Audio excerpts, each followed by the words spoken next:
behind you also wants to talk about this. I think eating disorder is the worst thing that could happen to a person because it's just like they have a low self-esteem and they feel like the only way of getting better is by losing weight. But if you want to lose weight, if they read or look for other ways, there is a healthy way to do it by eating healthy, exercising, do a sport, do something that can help you out. But don't just feel like that's the way out, because there's people that can help, especially if you have somebody to talk to.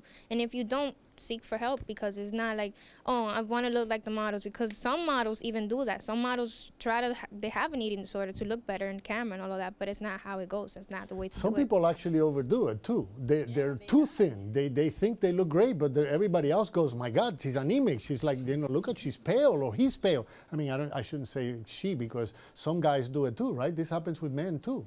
And it's a problem. Jonathan, you wanted to say something about that?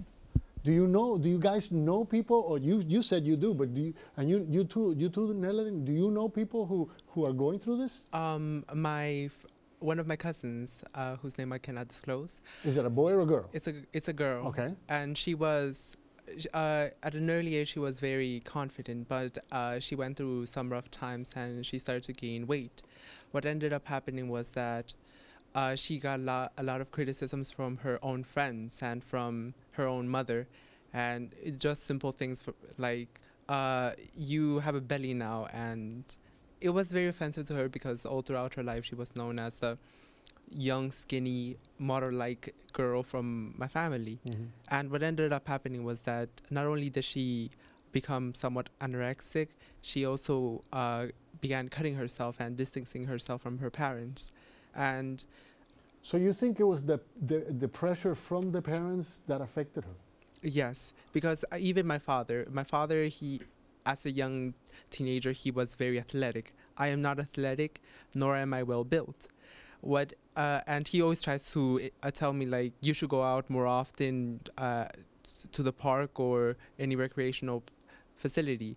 And I hate when he tells me that. And for a time, I am going to admit that I did go on a self-made diet, which is not something positive for me, because I ended up not eating most of the time. But it wasn't to the full extent that most people have.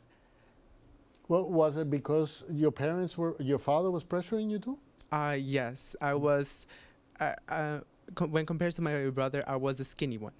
And right after I just got to sophomore year was very difficult for me. And no, you don't look skinny now. You're fine. You're doing great. You do look athletic. I mean, if you take off your shirt, you might have all kinds of muscles under there, right? No.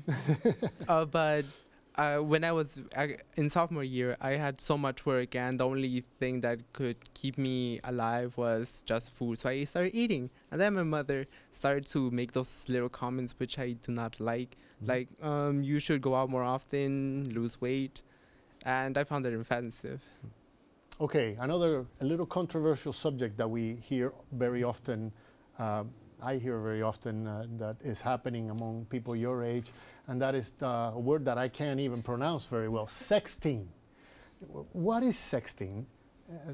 Rita, you wanna pick that up? What is it? What is it that the people are doing when you talk about sexting?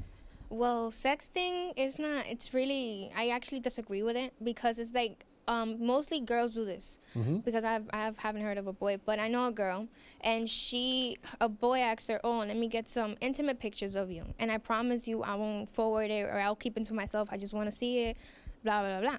So what happened was that she actually did it, and she trusted this guy a lot, like they were really close, and it turned out that he forwarded a picture to his best friend, and he said don't forward it to anybody else, but then it kept on going on a roll, and he forwarded it, and he forwarded it, and it turned out that whoever had it last or whatever posted the picture on the computer, and it's been in the computer, and it's actually have video and pictures, so it's a lot, and now it's all over the world. Like, you don't know who's watching it, and if you see, it has like thousands of views. So it's, how does she feel about it now?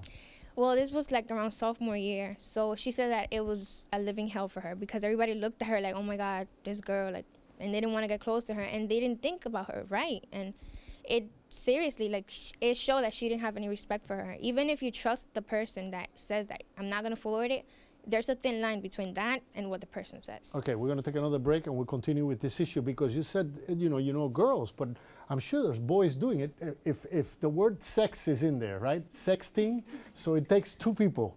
And so I'm sure in some cases what is happening is that they're trading this picture. You send me one of yours and I'll send you one of mine. Now the girl may not put it on the internet and the boys might. That might be the problem.